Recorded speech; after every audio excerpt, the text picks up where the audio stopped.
What happens to those ones? So how do we address this? I don't know if Chamberlain or Malkwe have an answer to that.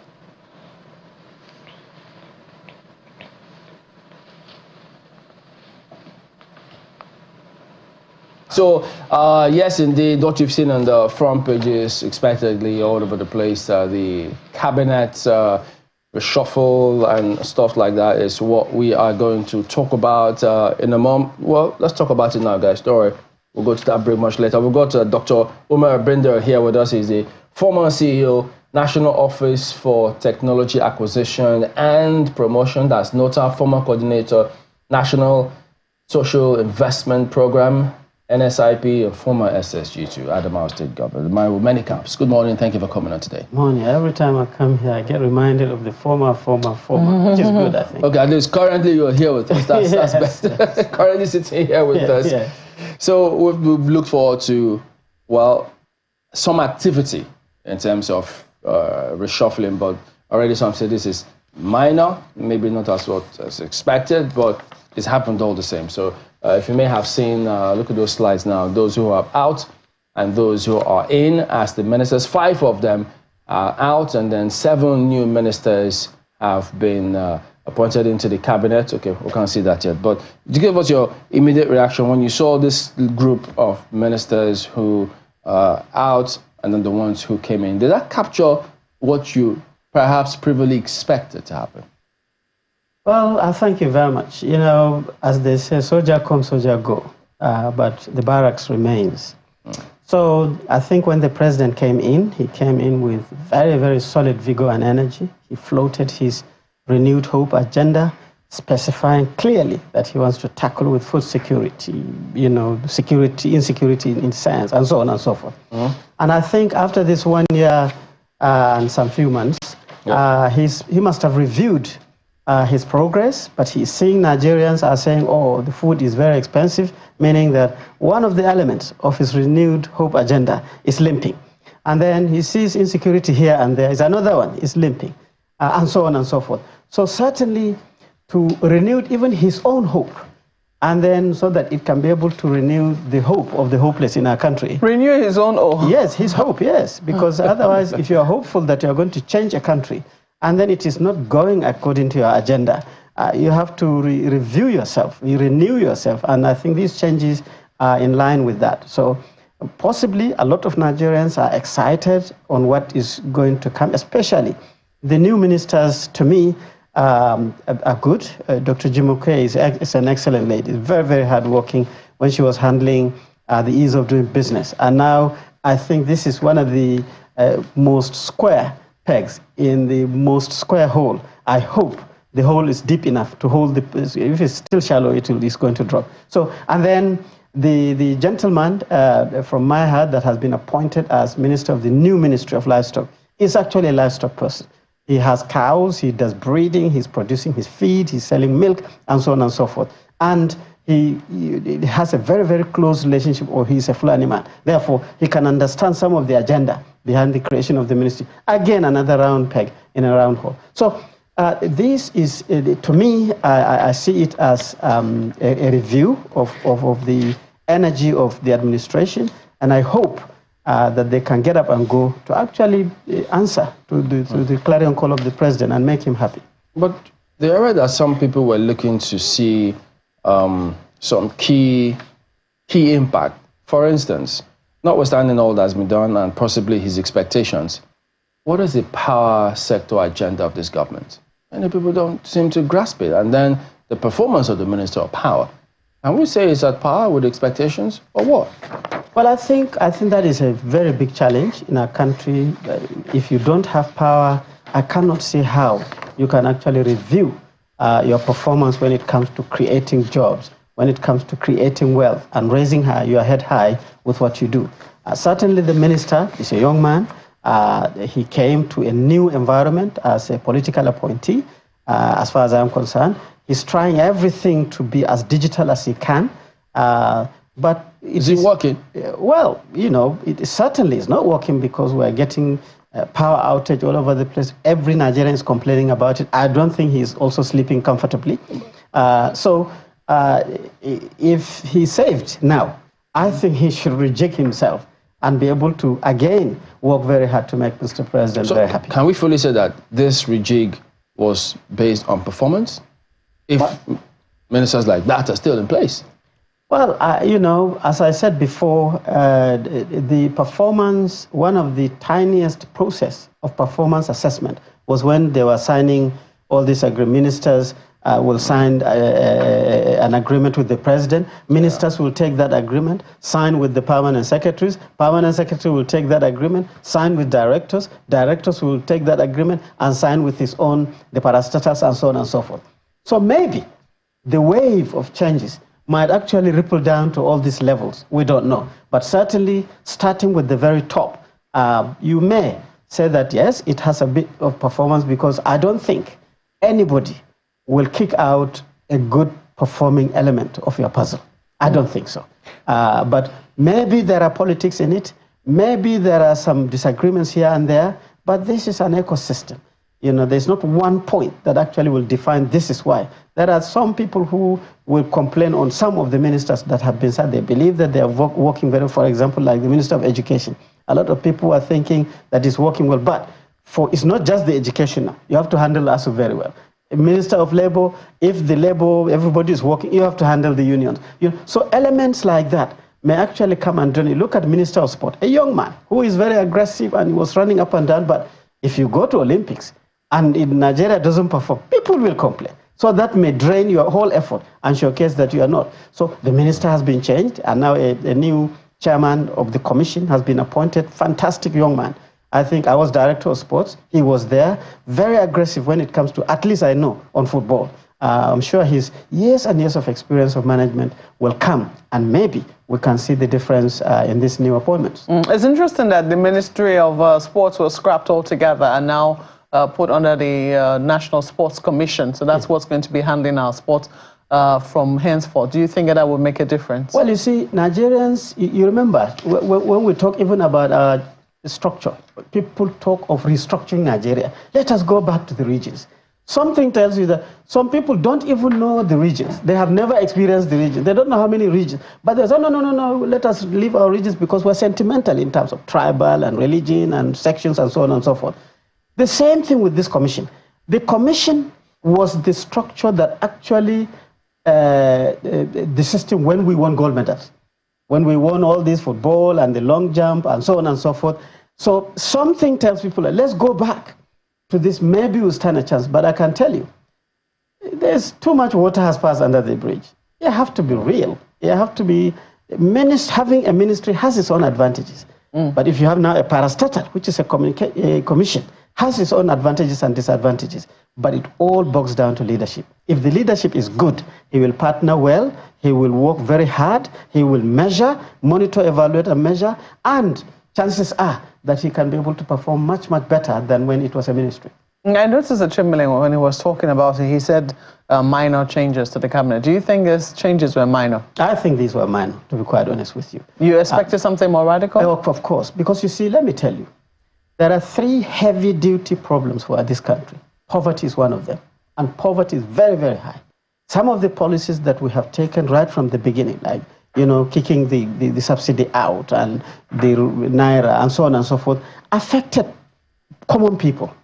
Unfortunately, 70 to 80% of our population is in this common bracket. So anything that affects them affects the whole of Nigeria. You know, so this has to very, very drastically be dealt with, because you must have immediate term things. What do you do now to see that it is changing?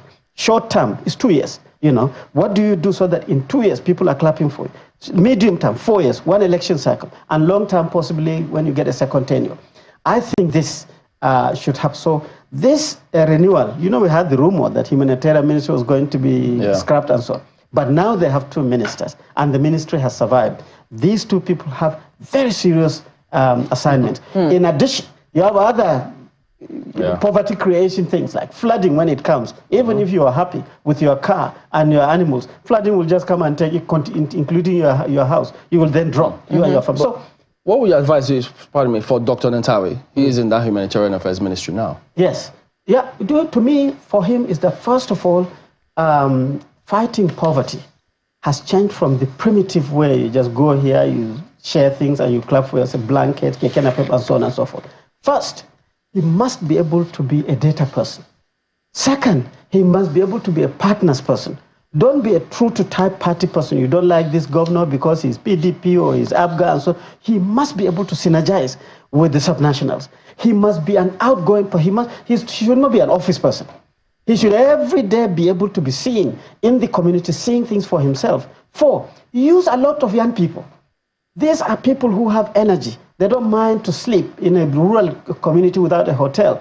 But if you use people who are high flyers, carrying their computers and so on, they will tell you that they want a 5-star hotel, even if they are going to Kauranamoda, you know, and then they will go and sit somewhere and then give you the information. So these are the things. And then he has to cascade the poverty things. He has 8 parastatals. You have the disability group. You have the refugees group.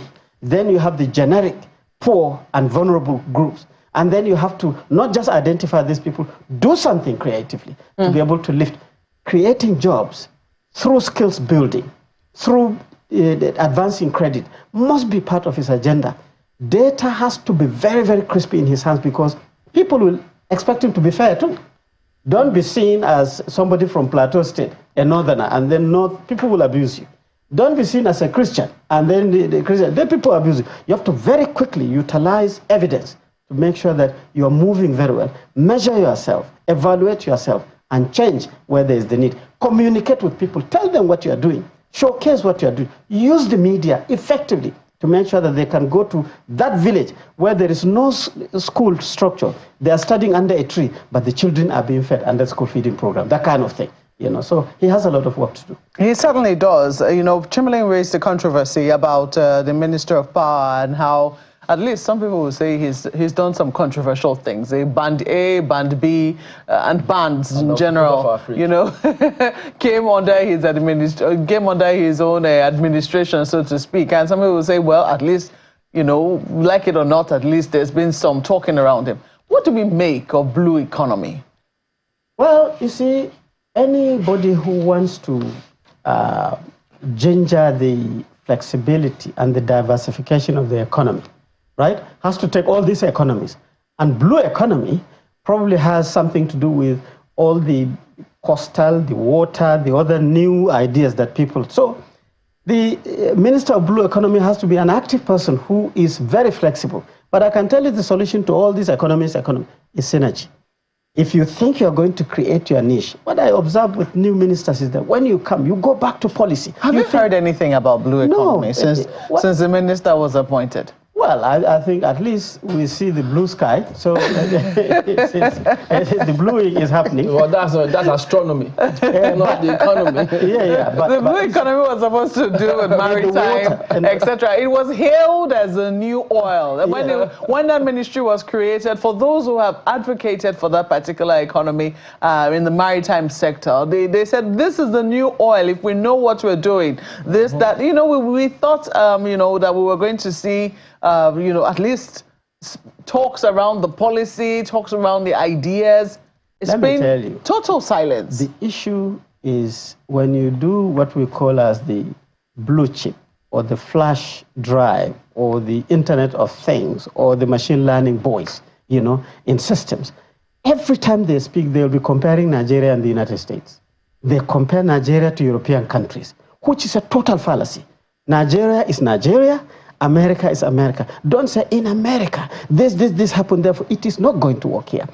Here you have to work 150 times for you to get that 1 inch of progress compared to, I mean, I used to work abroad. It's very easy.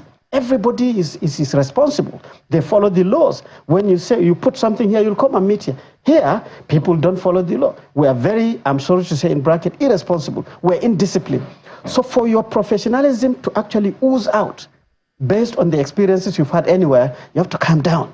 And therefore, this blue economy is a very sexy word to showcase that, yeah, we're modern, we're also with the world.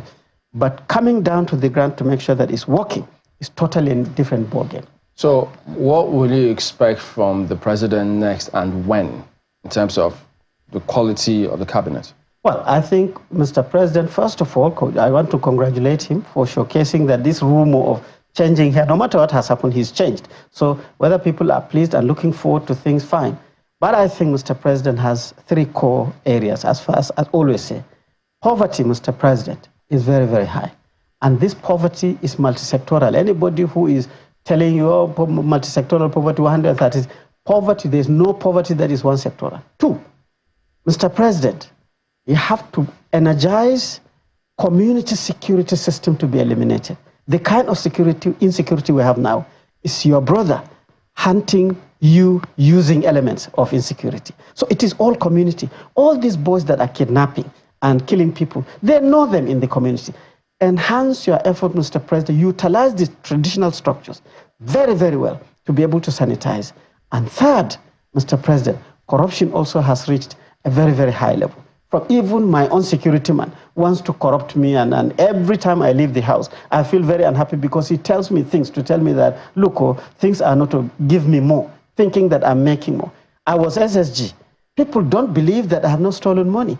It's very annoying. I was also a head of an institution. People thought I had opportunity to carry things. So they expect you to steal money? The culture, yes. So in fact, that is why I went to one of the institutions, the culture parastatal. I was telling the guy, I said, look, don't concentrate on these idols and artifacts and dancing and all these. We know all these ones. We are experts of our tradition. In fact, we are so traditional that we are constantly fighting on it. Culture is changing our culture from the bad cultures to the good cultures. How can you work as the DG of that culture to ensure that people don't break through the traffic lights? How can you change people's culture so that they do not steal things? That is very difficult. But that is part of your mandate in the Ministry of Culture. I thought that was orientation. Yeah, but that is culture. You know, when you are doing something for a long time, it becomes natural and you think it is. I mean, I stand there at the traffic light. People were just passing. And at the end of the day, thieves came and smashed my window and snatched my phone. Only because I was... So somebody told me, Oga, at night they don't stop at traffic. Why should we be like that in this country? Why? So that culture of even people advising you to break the law, it's not just orientation, but he must work very closely with the information and the orientation people. Many rivers to cross, I tell you.